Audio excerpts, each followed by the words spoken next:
So we are here as part of a 4-week course called an archaeology field school, where I have about a dozen students who are archaeology majors who are learning how to do archaeology, and they get the chance to do archaeology in a real place at a real world site. And so we're here at Heaven Hill Farm to learn more about the past occupants of the farm over the years since it was established in the 1840s. And so we're trying to use archaeology to learn more about their experience here over the past almost 200 years.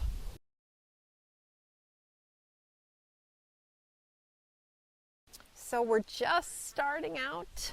This is the end of our week 1. It hasn't even been a full week. In our short week here, we're finding evidence of their daily life through the things that they discarded, and those are things like broken bottle glass, broken ceramic dishes. We're finding things like buttons and window glass, remains of the buildings that were here, the nails, the windows, some pieces of mortar. We're finding evidence of the meals that they had, so some animal bone, some shell, clam and oyster, for example. We're finding pieces of canning jar fragments.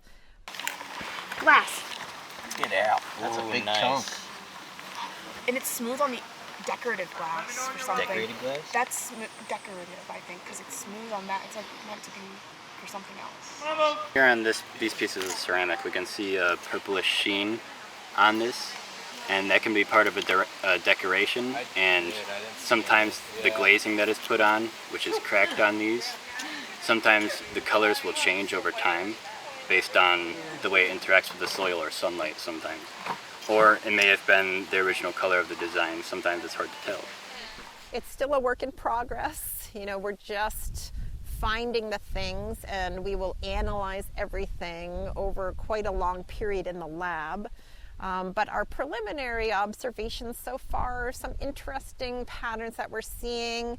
We're seeing a lot of undecorated ceramic, for example, which may be suggestive of the families who lived here not investing very much in that category of material culture. We're getting windows on some of the foods that they preferred.